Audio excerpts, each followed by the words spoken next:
नमस्कार, news 18 India पर आप सबका स्वागत है। आपके साथ मैं हूं नेहा पंत। वक्त हुआ है आज के मुद्दे का। आज का मुद्दा, क्या मजदूरों को भगवान भरोसे छोड़ दिया गया है? देखिए, ये सवाल इसीलिए लगातार बड़ा होता जा रहा है क्योंकि आज सुबह सुबह महाराष्ट्र के औरंगाबाद में रेलवे लाइन पर हुए एक हादसे में 16 मजदूरों की दर्दनाक मौत हो गई। तो आइए आज के मुद्दे में सबसे पहले आज की सबसे बड़ी खबर, जिसमें महाराष्ट्र के औरंगाबाद में पटरी पर सो रहे मजदूरों पर मालगाड़ी चढ़ने से 16 मजदूरों की मौत हो गई। बताया जा रहा है कि हादसा आज सुबह करीब 5:30 बजे के आसपास हुआ। ये मजदूर जलगांव की फैक्ट्री में काम करते थे और मध्य प्रदेश के शहडोल के रहने वाले थे। खबर है कि ये लोग ट्रेन पकड़ने के लिए भूसावल जाना चाहते थे और रास्ते में थक कर पटरी पर ही सो गए थे, लेकिन उन्होंने बिल्कुल नहीं सोचा होगा कि इस तरह से ऐसी दर्दनाक मौत होगी। तो तस्वीरें आप देख रहे हैं मौके की।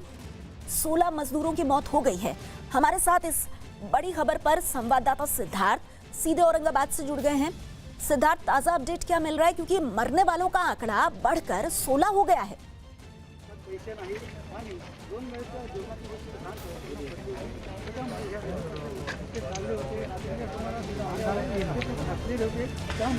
नेहा जी, अभी जो पुलिस के सूत्रों ने बताया कि 14 लोगों की दर्दनाक मौत यहां पर हो चुकी है और मैं उसी स्पॉट पे, घटना स्थल पे हूं। यहां पर शायद जो है कि ये मंजर देखकर शायद हमारे दर्शक भी थोड़े से विचलित हो सकते हैं, क्योंकि कम से कम 200 मीटर तक जो मजदूर सोए थे उनके शरीर के अवयव जो बिखरे हुए थे, पुलिस ने अभी वो सब इकट्ठा कर जो है अगले प्रोसेस के लिए भेज दिए हैं।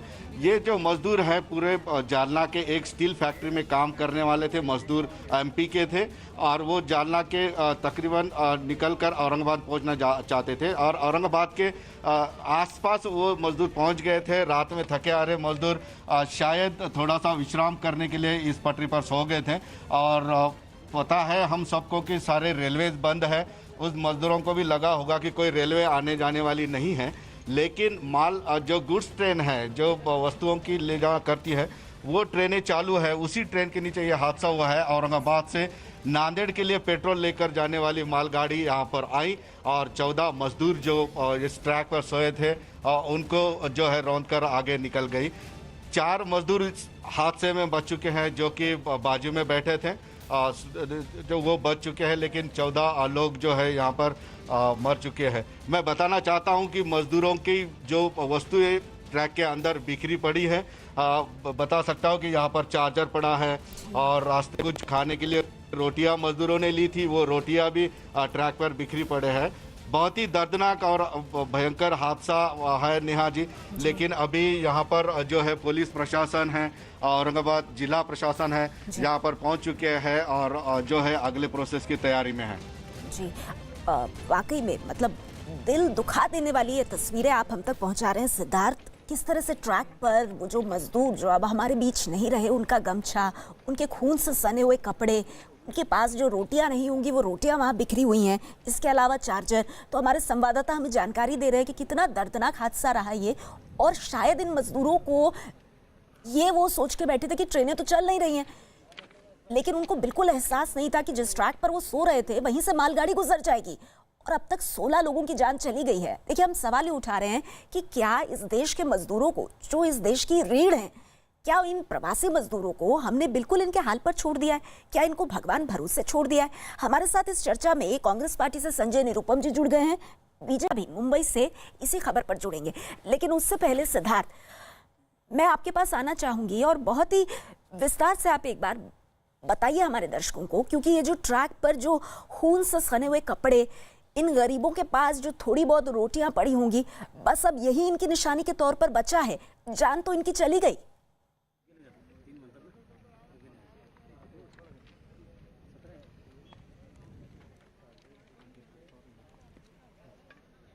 बिल्कुल नेहा जी, आप बिल्कुल सही कह रही हैं कि ये जो भी उनके निशानियां आखिरी यहाँ पर आज दिख रही हैं वो भी खून से सनी हुई है, क्योंकि ये मजदूर जो है अपने गांव को जाने के लिए जो है एक सपना लेकर निकले थे, क्योंकि जालना में जिस इंडस्ट्री में काम करते थे, स्टील इंडस्ट्री में, वो इंडस्ट्री पिछले 1.5 महीने से बंद है और आगे भी शुरू होने के कोई आसार नज़र नहीं आ रहे थे। इस वजह से मजबूर ये जो मजदूर है अपने गांव के लिए निकले थे, क्योंकि यहाँ पर भी कुछ खाने नहीं मिल रहा है, काम नहीं मिल रहा है, हाथ में पैसा नहीं है।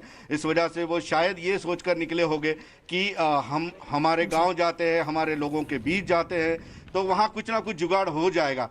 इसी सपने के साथ निकले ये मजदूर यहाँ पर हादसे के शिकार हुए।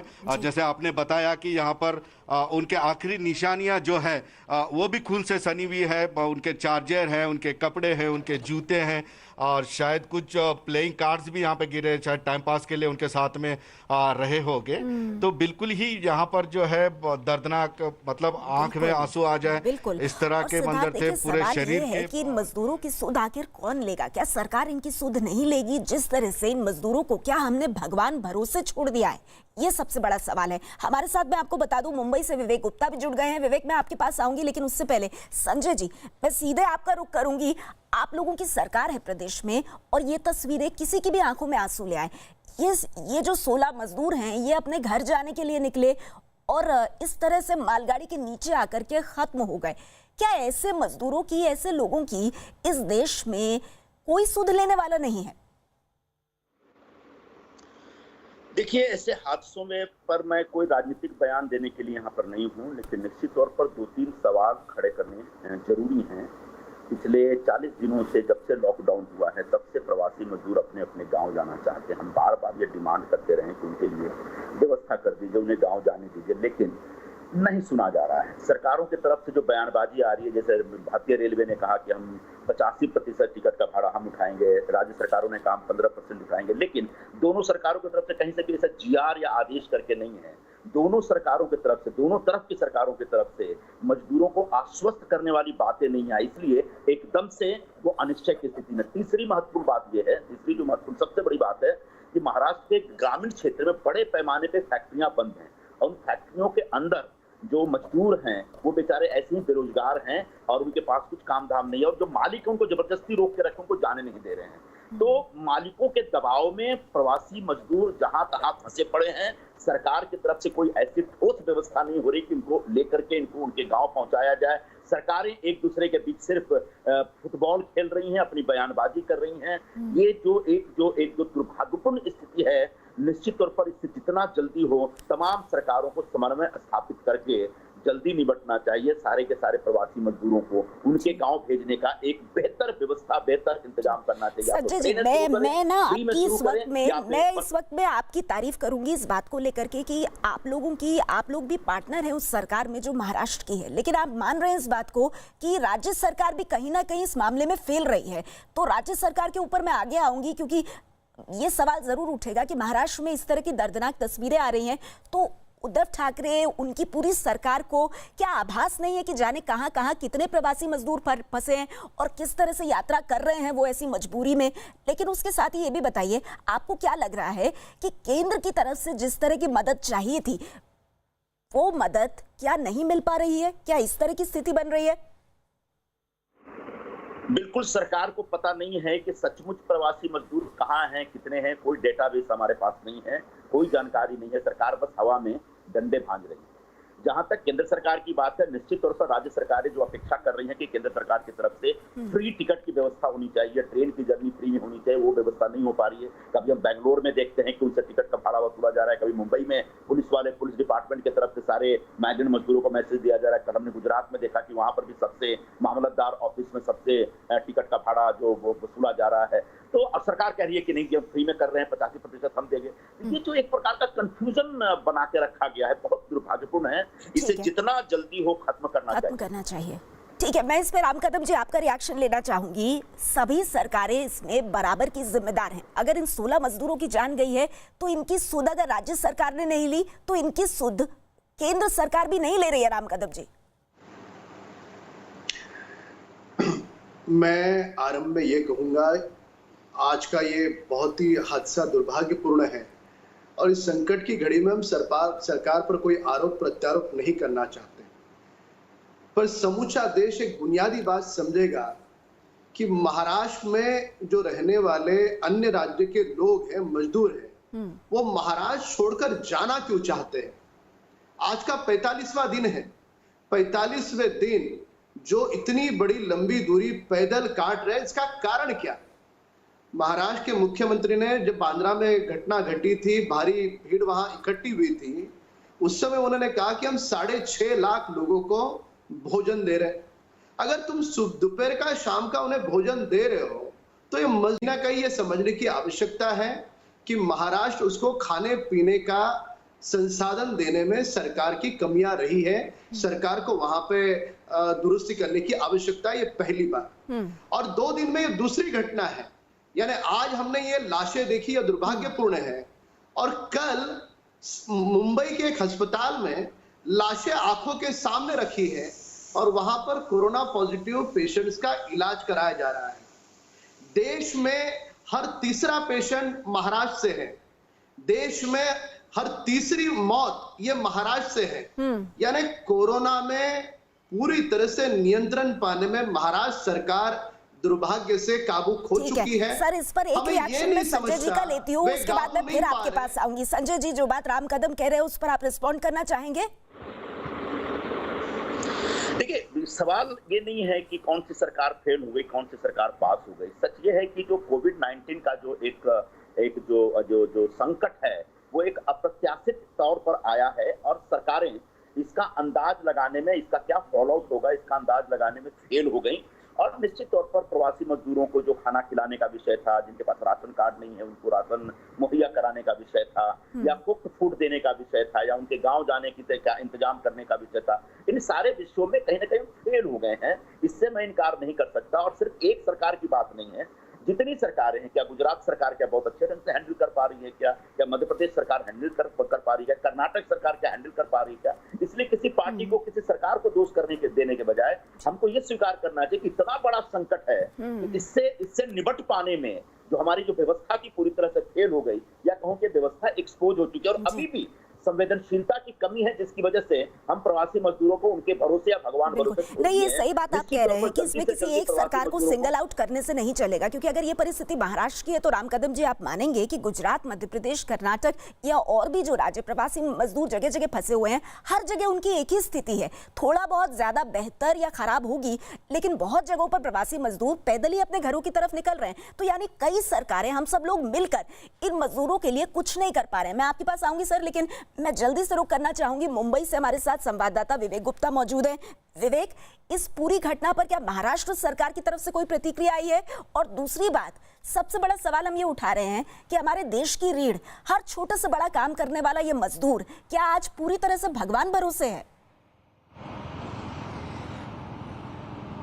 बिल्कुल नेहा, सभी लोग भगवान भरोसे। इस समय मैं दिल्ली और मुंबई हाईवे पे खड़ा हूँ। देखिए किस तरीके से जो मजदूर हैं पैदल चल रहे हैं। ये सभी मजदूर यूपी के रहने वाले हैं। मैंने कई लोगों से बात की, उनका साफ तौर पे कहना है कि उन्हें इलाहाबाद, गोरखपुर, इटावा ये जा रहे हैं। आप समझ सकते हैं, ये विजुअल देख के अंदाजा लगा सकते हैं नेहा कि इतनी कड़ी धूप में ये लोग 1500 से 1800 किलोमीटर पैदल चल के जाएंगे।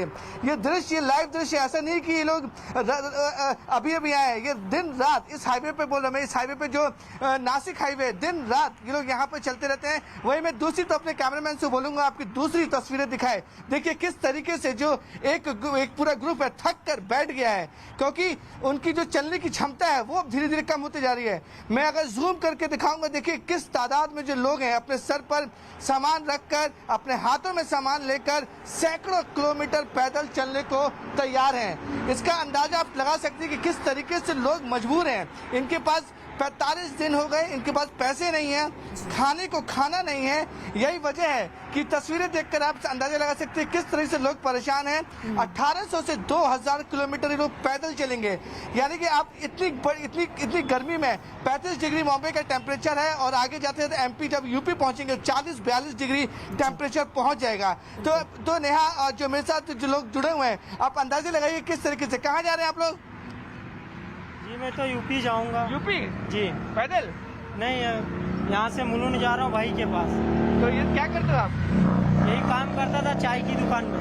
तो अभी पैसे से सब खत्म हो गए? सब खत्म हो गए, सेठ भी बंद करके गांव चला गया, बोला तुम लोग भी जाओ। आप कहाँ जा रहे हो? मैं भी वहीं जाएगा। यूपी में कहाँ पर? यूपी बहराइच में रहने वाला। बहराइच कितना किलोमीटर दूर है? 15 से 2000 किलोमीटर है। हाँ, तो अभी जाता हूँ, इससे जाएगा, क्या करेगा। आप लोग कहाँ जा रहे हो? हम लोग यूपी जा रहे हैं। यूपी? तो नया देखिए, जिस हाथों में सामान लेके इतनी कड़ी धूप में ये लोग पैदल ही यूपी के लिए निकल चुके, क्योंकि इनके पास जो लास्ट ऑप्शन अब कुछ नहीं बचा। लास्ट ऑप्शन बस यही कि पैदल जरिए पहुंच जाएंगे। देखिए सामने देखिए, एक और तस्वीर मैं आपको दिखाना चाहूंगा। पीछे देखिए, कड़ी धूप में सर पर वो लोग अपना गमछा लगाए हुए इतनी कड़ी धूप में चले जा रहे हैं। पूरा का पूरा ग्रुप है। कितनी बड़ी संख्या में आपको ये लोग दिखाई दे रहे हैं वहां पर? कुछ अंदाजा आप लगा सकते हैं कि नंबर क्या होगा इन प्रवासी मजदूरों का?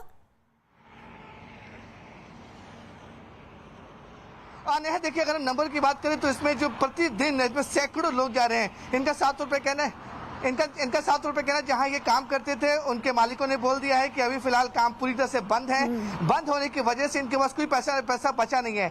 हमने कई मजदूरों से बात की, उन्होंने बोला कि जो पैसे बचे थे हमने अपने आखिरी समय तक खाना पीना खाया, लेकिन अब इनके पास पैसे पूरी तरह खत्म हो चुके हैं, अनाज पूरी तरह खत्म हो चुका है। विवेक, आप रहिए इस खबर पर, मैं आगे आपके पास आऊंगी। तो विवेक ये बता रहे हैं कि किस तरह से प्रवासी मजदूर जो हैं दिल्ली मुंबई हाईवे पर चलते हुए, और ज्यादातर जो है उनको उत्तर प्रदेश जाना है। तो सोचिए इस चिलचिलाती गर्मी में 1500 से 1800 किलोमीटर चलकर जाएंगे।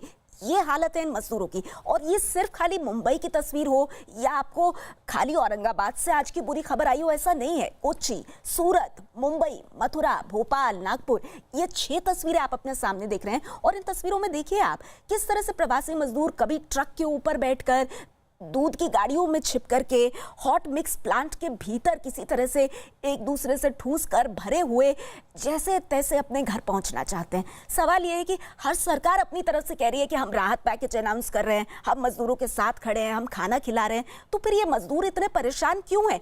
ये तो बिल्कुल ऐसा लग रहा है कि भगवान भरोसे इनको छोड़ दिया गया है। राम कदम जी मेरे साथ हैं। राम कदम जी, आप देखिए, ये मजदूर मुंबई से सीधे उत्तर प्रदेश जा रहे हैं सर, 1500 से 1800 किलोमीटर चलकर।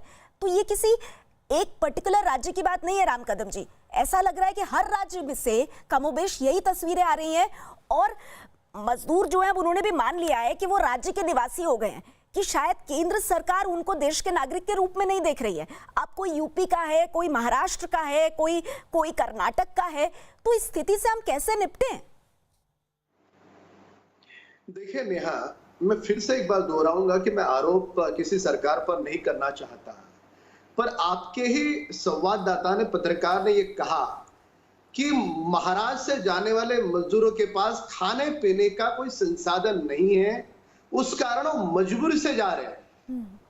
हम बाकी राज्यों की चर्चा करेंगे, पहले महाराष्ट्र की करते हैं कि महाराष्ट्र के क्यों जा रहे लोग, क्योंकि इनके पास कोई भोजन की व्यवस्था नहीं है। हमारी पार्टी की ओर से, हमारे परिवार की ओर से हम पूरी तरह से व्यवस्था करने का प्रयास कर रहे हैं, पर जहां पर सरकार की बात है, सरकार यदि उन्हें भोजन दे तो ये मजदूर नहीं जाएंगे। ठीक है, रामकदम जी मेरे साथ इस वक्त शिवसेना से चंद्रकांत खैरे जी फोन लाइन पर मौजूद है। आप ये बात दूसरी बार इस प्रोग्राम में बोल रहे हैं, तो चंद्रकांत जी अगर आप सुन रहे हैं रामकदम जी को, तो एक बड़ा आरोप जो है ये राज्य सरकार पर लग रहा है महाराष्ट्र की, कि खाना पीना इन मजदूरों को नहीं मिल रहा है, सर छुपाने के लिए कोई जगह नहीं मिल रही है, और इसीलिए मजबूरी में इनको इस तरह से जाना पड़ रहा है। इसका कैसे जवाब देंगे आप?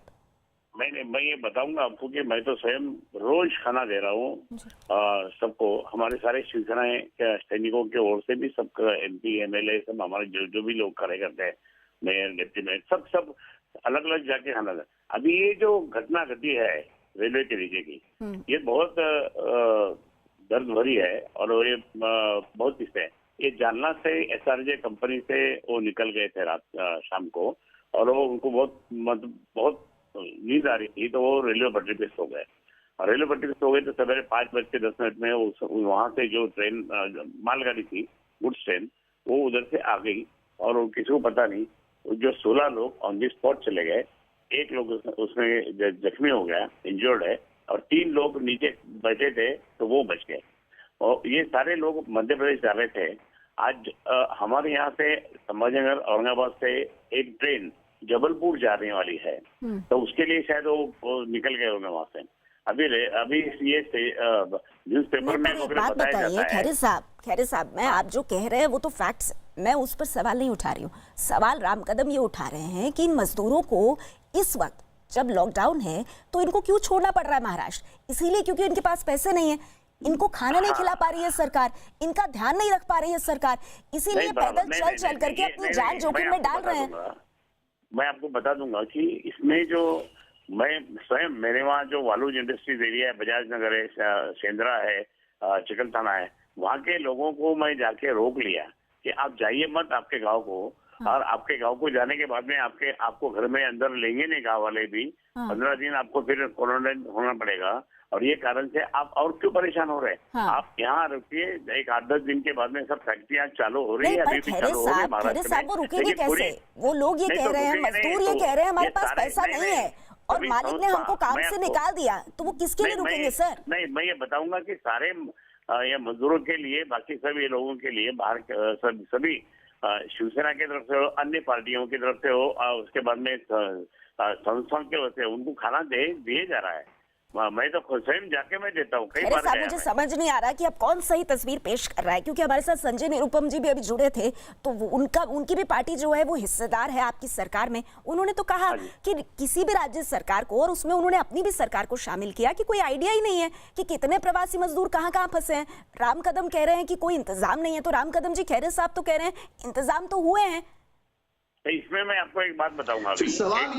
सवाल ये उठता है यदि इंतजाम है तो मजदूर 2000 किलोमीटर पैदल क्यों जाएंगे? ये सरासर गलत है। तो खैरे साहब जवाब दीजिए, ये तो सीधा सवाल है, मजदूर क्यों चलेगा? अगर उसके पास इंतजाम है तो वो पैदल क्यों चलेगा खैरे साहब?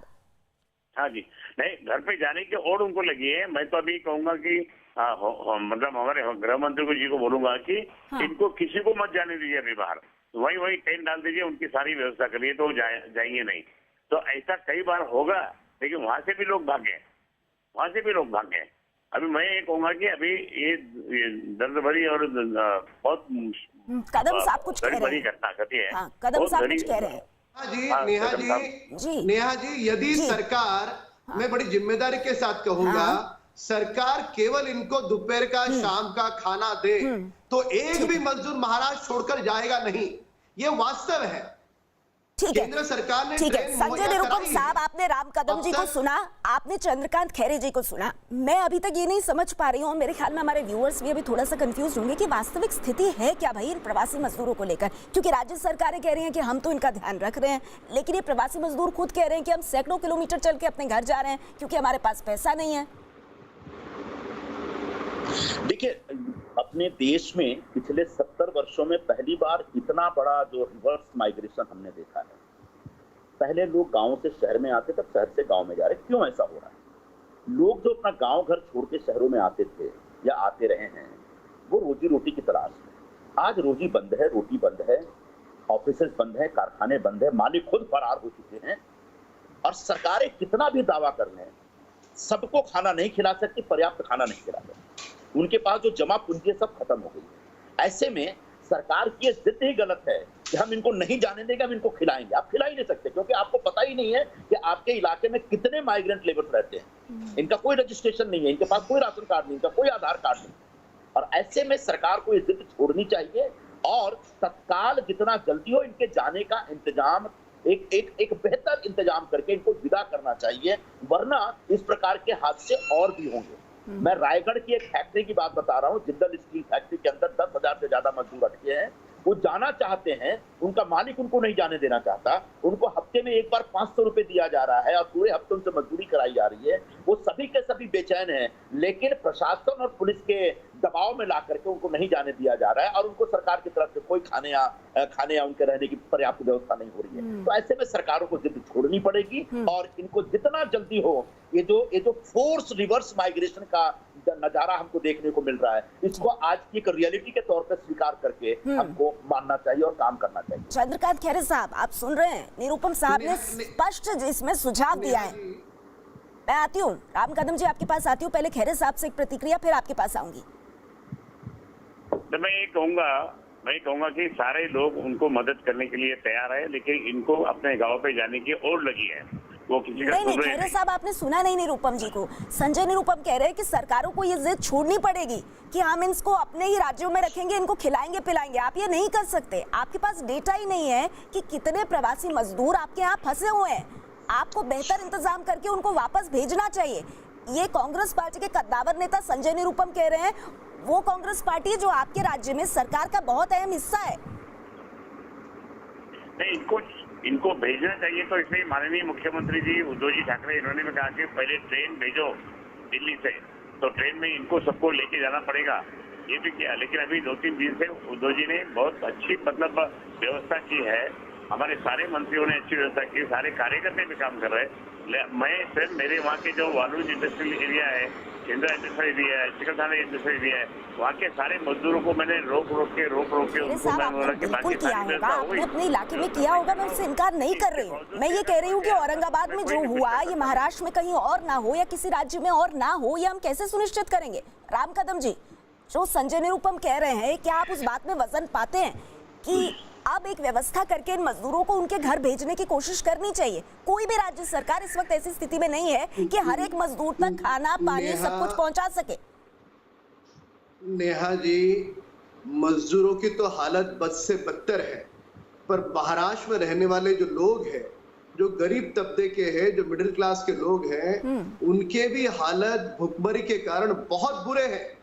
जो केंद्र सरकार की ओर से, मोदी जी सरकार की ओर से 3 महीने का मुफ्त अनाज आया था, अब तक 1 महीने का भी अनाज पूरे महाराष्ट्र में कई लोगों को नहीं मिला। ये वास्तव है, ये वर्तमान की यहाँ की स्थिति है। यानी जिनके पास रेशन कार्ड है, ऐसे भी लोगों को मुफ्त का अनाज नहीं मिल पाया। यानी मजदूरों की भुखमरी हो ही रही है, पर महाराष्ट्र में रहने वाले लोगों को भी भुखमरी हो रही है। निरुपम साहब, इस पे जवाब देना चाहेंगे आप सर? क्योंकि एक बड़ा आरोप लग रहा है कि 3 महीने का राशन केंद्र से चला, लेकिन 1 महीने का राशन भी महाराष्ट्र में जो राशन कार्ड होल्डर्स हैं उन तक नहीं पहुंचा है। देखिए, मैं इनको बता दूं, कदम साहब को जानकारी होगी और आपको भी मैं बताना चाहूंगा कि महाराष्ट्र में 3 तरह के राशन कार्ड हैं, एक लाल रंग के, एक ऑरेंज रंग के, एक व्हाइट रंग के। जो ऑरेंज कलर के जो राशन कार्ड हैं, उनको राशन मिलता है यहाँ पे, क्योंकि उनका एक इनकम निर्धारित किया गया 59,000 से कम पूरे साल का, मतलब 5,000 महीने। यानी इससे ऊपर के जो लोग हैं, व्हाइट राशन कार्ड वाले, उनको राशन नहीं मिलना चाहिए, जबकि आज उनको भी राशन की आवश्यकता है। तो राशन दुकानों से जो अनाज मिलना चाहिए, उसके लिए जो वर्तमान व्यवस्था है उसको पूरी तरह से निलंबित करके जो भी व्यक्ति राशन की दरकार रखता है, जिस व्यक्ति को भी राशन चाहिए, उन सबको मिलना चाहिए। यह इंतजाम करने के लिए पिछले 1 महीने से तो मैं बार बार डिमांड कर रहा हूँ, लेकिन कदम साहब से मैं सहमत हूँ कि सर्व सामान्य नागरिकों को मुंबई में, महाराष्ट्र में जिस तरह से उनकी अपेक्षा, उनकी जरूरत के हिसाब से राशन मिलना चाहिए, नहीं मिल पा रहा है। राशनिंग सिस्टम, जो पीडीएस सिस्टम जो हमारा है, वो पूरी तरह से कोलैप्स हो गया है। अब दिल्ली से अनाज आया कि नहीं आया, मैं सब डिटेल नहीं जानता हूं, लेकिन सर्व सामान्य नागरिकों के पास जो एक उपभोक्ता है, जो गरीब है, जो कमजोर है, जो राशन के इंतजार में बैठा है, उस तक राशन नहीं पहुंच पाया है जितना पहुंचना चाहिए था, जिस तरीके से पहुंचना चाहिए। ये तो वाकई में ना एक तरह से आंखें खोलने वाला फैक्ट आप बता रहे हैं, क्योंकि सरकार जो है उसमें आपकी पार्टी का एक अच्छा खासा शेयर है महाराष्ट्र में, और आप ये कह रहे हैं कि आप 1 महीने से ये बात कह रहे हैं, लेकिन आप ही लोगों की सरकार नहीं सुन रही है। ये क्या किया जाए? मैंने 29 तारीख को ये मांग की थी कि जो भी प्रवासी मजदूर गांव जा रहे हैं, उनका आप स्टेशन पर स्क्रीनिंग टेस्ट करिए और उसके बाद उनको जाने दीजिए। इन्होंने कहा कि नहीं, डॉक्टर्स उनको मेडिकल सर्टिफिकेट देंगे, और आखिर डॉक्टरों ने लूट मचा दी। 300, 400, 500 रुपए वसूलने लगे गरीब मजदूरों से। हंगामा हुआ तो कल सरकार ने एक नया सर्कुलर इशू किया कि जी हम स्क्रीनिंग करेंगे स्टेशन के बाहर ही। तो ये जो सरकार में जो लोग बैठे हुए हैं, वो किस तरीके से काम कर रहे हैं, सचमुच ये समझ में नहीं आ रहा है। जो ब्यूरोक्रेट्स हैं, वो उनके ऊपर सब कुछ छोड़ दिया गया है। ब्यूरोक्रेट्स में कुछ लेजी हैं, कुछ एकदम से निकम्मे टाइप के लोग हैं, कुछ लोग ऐसे हैं जो बहुत सेंसिटिव नहीं हैं, और इसका नतीजा ये हो रहा है कि सामान्य नागरिक, प्रवासी मजदूर और गरीब लोग भोग रहे हैं। चंद्रकांत खैरे जी, कम से कम इतना तो आप करेंगे कि जो बात संजय निरुपम यहाँ पर कह रहे हैं, जो बात राम कदम कह रहे हैं, ये आप मुख्यमंत्री उद्धव ठाकरे तक पहुंचाइए। मैं एक बात बताऊंगा, नहीं हो रहा है सर, महाराष्ट्र में मशीनरी काम नहीं कर रही है, ये महाराष्ट्र के लोग कह रहे हैं। काम कर रही है। अरे संजय निरुपम ये बात कह रहे हैं, जिनकी पार्टी सरकार का हिस्सा है। आप लोग अगर इस बात को नहीं मानेंगे तो प्रवासी मजदूरों का कौन ध्यान रखेगा? खैरे साहब, रेशन का उनको बहुत से हम लोगों ने प्रावधान कर दिया। उसके बाद में ये भी है कि जो भी ये लोगों को जाने का व्यवस्था करने के लिए प्रधानमंत्री जी को उन्होंने कहा कि किसी भी हालत में ट्रेन भेजो। नहीं प्रधानमंत्री, ठीक है, मैं उस पर राम कदम से सवाल पूछूंगी, लेकिन मुख्यमंत्री होने के नाते, आप लोगों की सरकार होने के नाते भी तो आपका कोई फर्ज है। मैं मेरे सरकार से डिमांड करता हूँ अभी कि किसी भी हालत में एक भी आदमी जो बाहर जाने लगा उसको जाने मत दीजिए, वहीं रोकिए उसको एक टेंट बना दीजिए। नहीं, इसमें तो ऐसा लग रहा है कि मतलब आप ही लोग एक पन्ने पर नहीं है कि रोका जाए या जाने दिया जाए या सामान मिल रहा है, मदद मिल रही है, नहीं मिल रही है, तो ऐसे तो इन प्रवासी मजदूरों का कौन ध्यान रखेगा जब सरकार और सरकार से जुड़े हुए लोग ही एक पन्ने पर नहीं होंगे, उन्हीं के बीच मतभेद होंगे। ठीक है खैरे साहब, मैं आपके पास आऊंगी। ये तस्वीरें एक बार मैं अपने दर्शकों को बता दूं। देखिए, पैदल चलते हुए मजदूर, रिक्शे पर मजदूर और सड़क पर मजदूर। तो मजदूरों की हालत अभी इतनी खराब हो गई है कि जैसे तैसे येन केन प्रकारेण कैसे भी करके उन्हें अपने घर पहुंचना है, और ऐसे में वो अपनी जान को जोखिम में डाल रहे हैं। विवेक का हम रुख करना चाहेंगे। विवेक, आप सुन रहे हैं हमारे साथ तीनों जो हैं वो कद्दावर नेता हैं अपनी अपनी पार्टियों के, और मुझे यहीं पर क्लियरली मतभेद नजर आ रहे हैं। संजय निरुपम ने अच्छे सुझाव दिए, राम कदम साहब ने भी अपनी तरफ से काम की बातें कही, पर खैरत साहब ये कह रहे हैं कि नहीं कोई समस्या आई नहीं महाराष्ट्र में।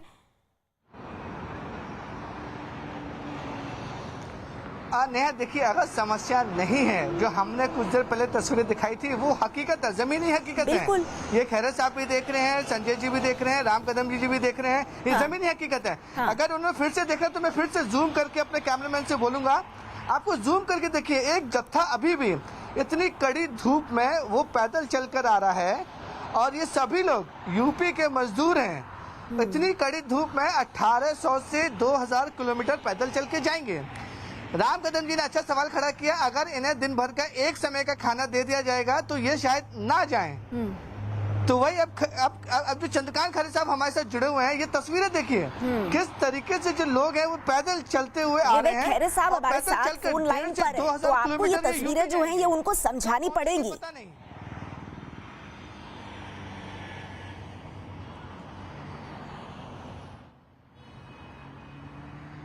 विवेक, आप सुन पा रहे हैं? खैरे साहब हमारे साथ फोन लाइन पर है, तो जो तस्वीरें आप दिखा रहे हैं, अगर आपको उसके बाबत कोई सवाल पूछना है तो आपको समझानी पड़ेंगी तस्वीरें कि आपकी आंखों के आगे कैसा मंजर है इस वक्त।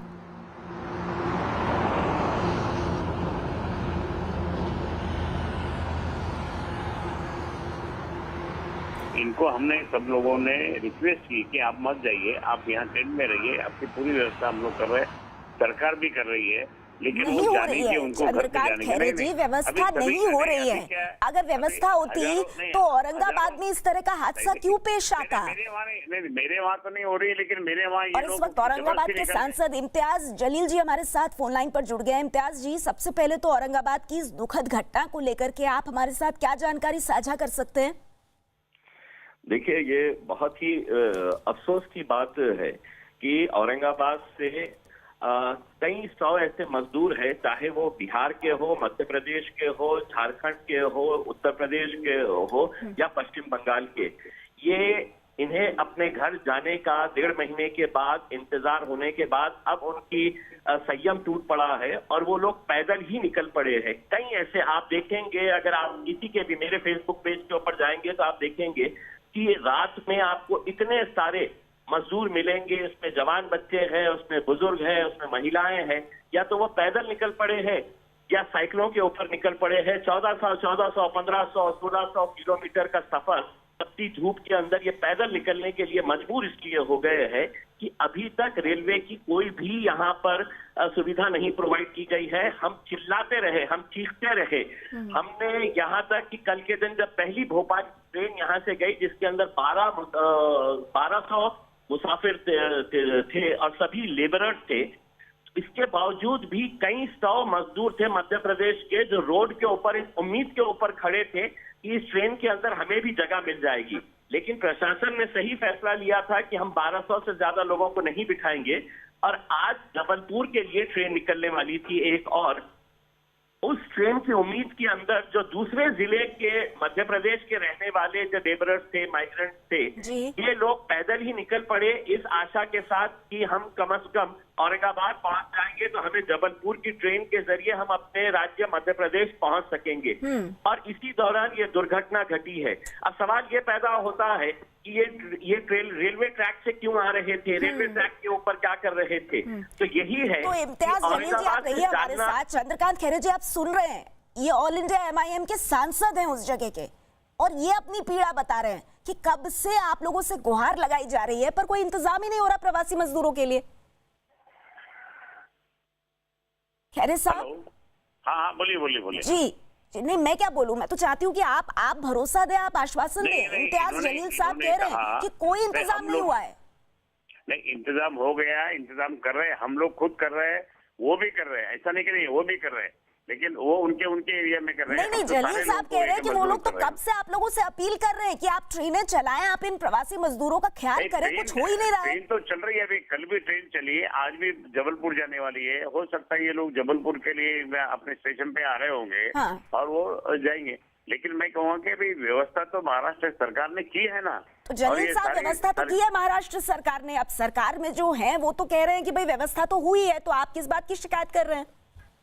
नहीं, उसमें महाराष्ट्र सरकार ने की है, लेकिन ये जलील साहब के ऑफिस में कल और परसों हजारों लोग वहाँ उन्होंने बुला ली, और कोई मतलब कोई सिस्टम नहीं की, कोई नियम नहीं, कोई कुछ नहीं।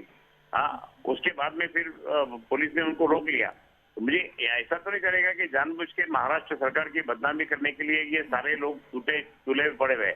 अच्छा, तो आप कह रहे हैं कि जानबूझकर बदनाम करने की कोशिश हो रही है महाराष्ट्र सरकार को। जलील साहब, यहाँ पे आरोप लग रहा है कि आप लोग जानबूझकर बदनाम कर रहे हैं महाराष्ट्र की उद्धव ठाकरे सरकार को। ये जो सवेरे ठीक है, जलील साहब की प्रतिक्रिया फिर मैं आपके पास आऊंगी। वो क्या कह रहे हैं आपके इस आरोप पर, सुनते हैं उनको, बोलिए सर।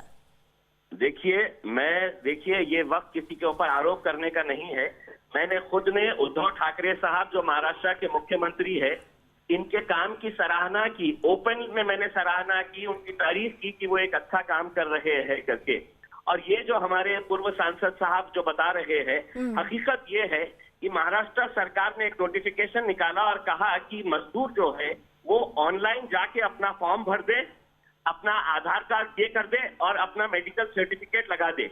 अब हकीकत ये है कि कोई भी डॉक्टर मेडिकल सर्टिफिकेट देने के लिए तैयार नहीं था। ये वो मजदूर है जिनके पास ना तो स्मार्टफोन है और ना ये ऑनलाइन ऑपरेट कर सकते थे, जिसकी वजह से हमने जब देखा कि कोई भी सरकारी डिपार्टमेंट सामने नहीं आ रहा, तो मैंने खुद ने अपने दफ्तर के ऊपर एक हेल्पलाइन डेस्क तैयार किया।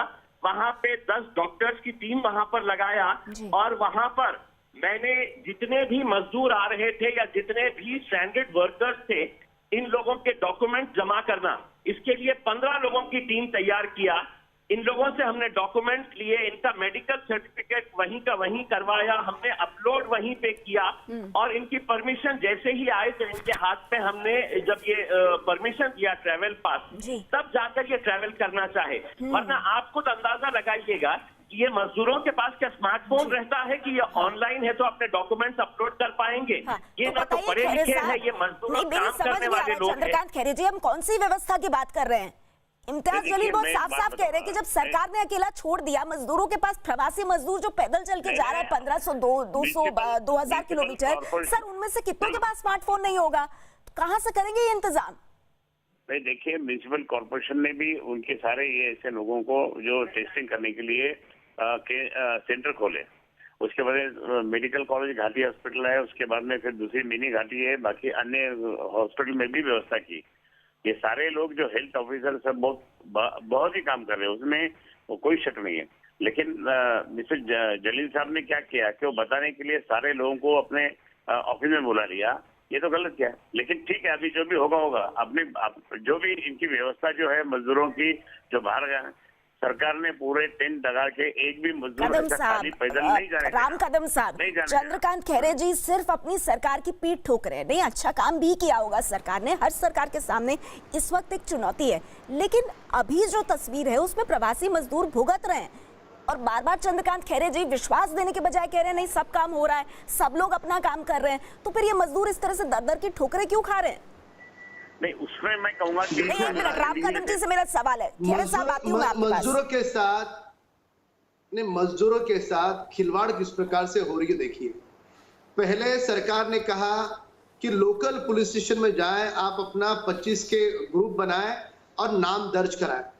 उसके लिए मजदूरों ने 2-2, 3-3 किलोमीटर की जान जोखिम में डाल के लाइन लगाई।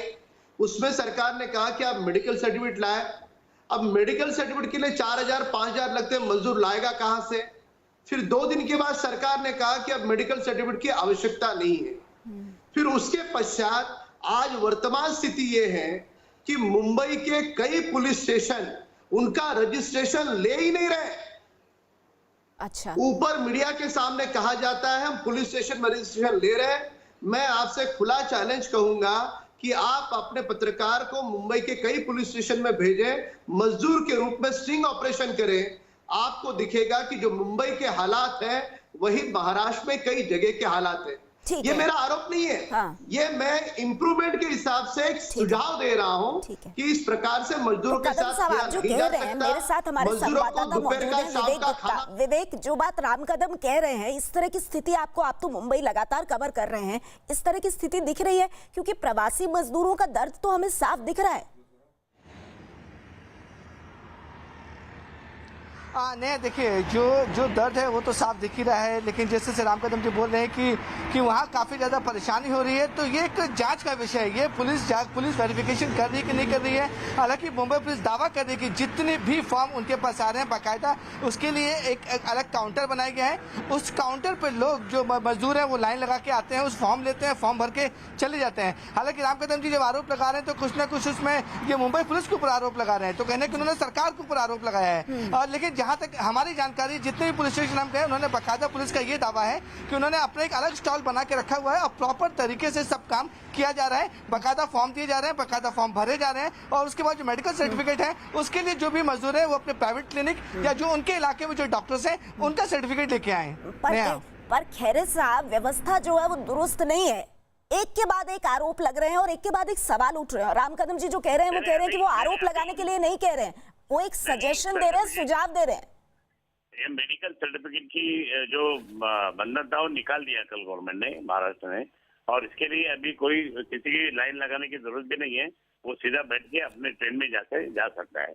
और ये मैं ये कहूँगा कि सारी व्यवस्था तो यहाँ हो गई है, लेकिन अननेसेसरी कोरोना बचाने के लिए हम लोग काम कर रहे हैं, सभी लोग काम कर रहे हैं, और उसमें फिर ये ऐसे कोई हादसा या ऐसी घटना होगी तो उसके बाद मेरे ख्याल में कदम साहब कुछ कहना चाहते हैं। कदम साहब, आप सहमत हो रहे हैं जो बात चंद्रकांत जी कह रहे हैं, उसमें आपको दम लग रहा है?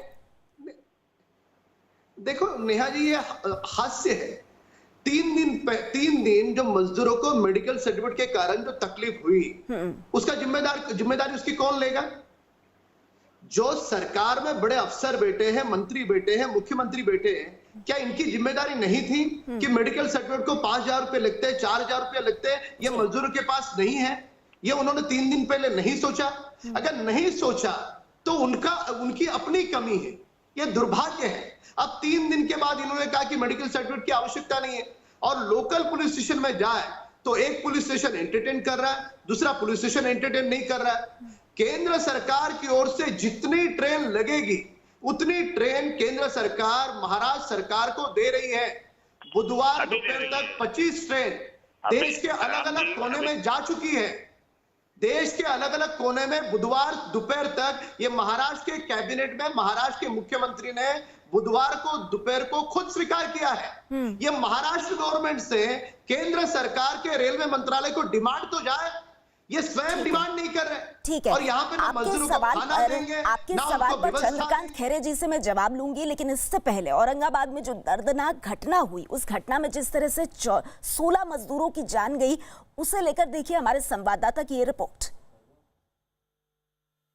मैं उसी स्पॉट पे, घटना स्थल पे हूँ। यहाँ पर शायद जो है कि ये मंजर देखकर शायद हमारे दर्शक भी थोड़े से विचलित हो सकते हैं, क्योंकि कम से कम 200 मीटर तक जो मजदूर सोए थे, उनके शरीर के अवयव जो बिखरे हुए थे, पुलिस ने अभी वो सब इकट्ठा कर जो है अगले प्रोसेस के लिए भेज दिए हैं। ये जो मजदूर है पूरे जालना के एक स्टील फैक्ट्री में काम करने वाले थे, मजदूर एमपी के थे, और वो जालना के तकरीबन निकल कर औरंगाबाद पहुँचना चाहते थे, और औरंगाबाद के आसपास वो मजदूर पहुँच गए थे। रात में थके आ रहे मजदूर शायद थोड़ा सा विश्राम करने के लिए इस पटरी पर सो गए थे, और पता है हम सबको कि सारे रेलवेज बंद है। उस मजदूरों को भी लगा होगा कि कोई रेलवे आने जाने वाली नहीं है, लेकिन माल जो गुड्स ट्रेन है, जो वस्तुओं की ले जा करती है, वो ट्रेनें चालू है। उसी ट्रेन के नीचे ये हादसा हुआ है औरंगाबाद से। सरकारों को भी ये सोचना चाहिए कि ये 16 लोग जिनकी जान गई, ये भी किसी घर के चिराग थे, और कहीं ना कहीं ये जो फंसे हुए मजदूर हैं, इनके साथ हर सरकार को रहने की और उनकी वास्तविक तौर पर मदद करने की जरूरत है। बहुत बहुत शुक्रिया आप सभी मेहमानों का हमारे साथ इस डिबेट में जुड़ने के लिए। और इस वक्त एक बड़ी खबर आ रही है मेरठ से। मेरठ में बीजेपी नेता विभांशु वशिष्ठ की कोरोना से मौत हो गई है। उन्हें कल ही मेरठ से दिल्ली लाया गया था। 10 दिन पहले ही उनके पिता की भी कोरोना से मौत हो गई थी, जबकि उनके भाई और मां भी कोरोना पॉजिटिव हैं, जिसकी वजह से उनका शव लेने कोई नहीं आ पाया। ऐसे में सवाल उठ रहा है कि उनका अंतिम संस्कार कैसे होगा। मेरठ से ये इस वक्त की बड़ी खबर है। बीजेपी नेता विभांशु वशिष्ठ की कोरोना से मौत हुई है। उनके पिता की भी कोरोना के चलते मौत हुई थी और बताया जा रहा है कि उनके परिवार में भी कोई नहीं है उनका शव लेने के लिए, क्योंकि उनके भाई और उनकी मां भी कोरोना पॉजिटिव हैं और ऐसे में उनका शव लेने कोई नहीं आ पाया है। ऐसे में अब सवाल ये उठ रहा है कि आखिर उनका अंतिम संस्कार कैसे होगा। बीजेपी नेता विभांशु वशिष्ठ को लेकर ये खबर आई है। मेरठ में बीजेपी नेता की कोरोना से मौत हुई है। कल ही उनको मेरठ से दिल्ली लाया गया था, लेकिन उनको बचाया नहीं जा सका। 10 दिन पहले ही उनके पिता की भी कोरोना से मौत हो गई थी, जबकि उनके भाई और उनकी मां भी कोरोना पॉजिटिव हैं। और अब ऐसे में विभांशु वशिष्ठ का शव लेने के लिए उनके परिवार से कोई नहीं है और ऐसे में सवाल ये उठ रहा है कि उनका अंतिम संस्कार कैसे होगा। हमारे साथ इस खबर पर संवाददाता अजीत जुड़ गए हैं। अजीत, बहुत ही दुखद खबर है। बड़ी बात यह है कि इन बीजेपी नेता के परिवार में कोई नहीं है इनके शव को क्लेम करने के लिए। देखिए, बिल्कुल नेहा, ये काफी दुखद बात है। अब देखना होगा कितने या उनके रिश्तेदार आएंगे या फिर जिला प्रशासन उनका अंतिम संस्कार कराता है, क्योंकि करकाणी के सदस्य हैं विभांशु वशिष्ठ, जिनकी कोरोना पॉजिटिव होने की वजह से इलाज के दौरान मौत हुई थी और इन्हें कल मेरठ से मेडिकल कॉलेज से दिल्ली में भेजा गया। तो इसके पहले भी 10 दिन पहले इनके पिता की मौत हो गई थी। तो अब माए और जो इनके माता और भाई हैं वो भी कोरोना से संक्रमित है। तो परिवार में लिहाजा कोई बचा नहीं इस वक्त जो उनकी शव को अपने कब्जे में ले और अंतिम संस्कार करे। तो अब जिलाधिकारी जो मेरठ है उनको सरकार की तरफ से कहा गया है कि इसमें जो व्यवस्था हो वो करे। अब देखना होगा कि उनके किसी रिश्तेदार को भी बुलाया जा रहा है कि वो लोग आए और उनके अंतिम संस्कार की प्रक्रिया को जो है पूरा करें। देश भर में पिछले 24 घंटे में कोरोना से 3,390 नए मरीज सामने आए हैं, तो वहीं 24 घंटे में 103 लोगों की मौत हो गई। देश में कोरोना मरीजों की संख्या बढ़कर 56,342 हो गई है। वहीं देश भर में अब तक 1,886 लोगों की मौत हो चुकी है। देश भर में अब तक 16,540 लोग ठीक भी हो चुके हैं। देश के ज्यादातर राज्य कोरोना महामारी से जूझ रहे हैं, लेकिन इनमें कुछ राज्य ऐसे भी हैं जहां कोरोना वायरस की चपेट में आने वाले मरीजों की संख्या लगातार बढ़ रही है और वहां कोरोना के मरीज भी बहुत ज्यादा हैं। देखिए, सबसे खराब हालात महाराष्ट्र में हैं। यहाँ मरीजों की तादाद करीब 18,000 है। कोरोना महामारी से जूझ रहे राज्यों में अगला नंबर गुजरात का है। यहाँ पर मरीजों की जो संख्या है वो 7,012 है। इसके अलावा कोरोना के मरीजों की संख्या के मामले में दिल्ली तीसरे नंबर पर है। यहाँ अब तक करीब 6,000 मरीज सामने आ चुके हैं। तमिलनाडु चौथे नंबर पर है। यहाँ मरीजों का आंकड़ा 5,000 के पार पहुंच चुका है। और 5वें नंबर पर राजस्थान है। यहाँ कोरोना मरीजों की संख्या करीब 3,500 है। कोरोना वायरस के कहर से पूरी दुनिया बेहाल है। दुनिया के 185 देश इस वक्त कोरोना महामारी की चपेट में हैं, लेकिन कुछ देशों में हालात बहुत ही ज्यादा खराब हैं। ऐसे देशों में पहले नंबर पर अमेरिका है। यहाँ कोरोना के कुल मरीज 12,57,000 से ज्यादा हो गए हैं। इसके बाद दूसरे नंबर पर आप स्पेन को देख रहे हैं। यहाँ पर 2,21,000 से भी ज्यादा मरीज हैं। तीसरा नंबर इटली का है। इटली में 2,15,000 से ज्यादा मरीज सामने आ चुके हैं। वहीं कोरोना के मामलों में चौथे नंबर पर ब्रिटेन है। यहाँ मरीजों की संख्या 2 लाख के पार पहुंच चुकी है। 5वां नंबर फ्रांस का है। 1,77,000 से ज्यादा मरीज यहाँ पर हैं।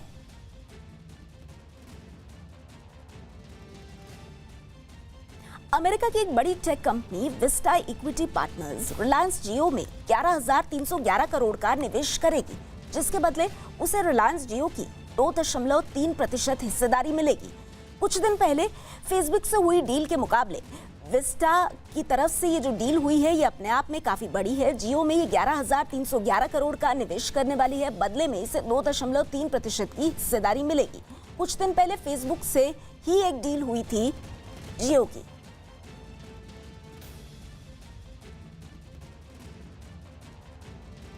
फेसबुक के अलावा हाल ही में सिल्वर लेक ने भी रिलायंस जियो में निवेश किया था।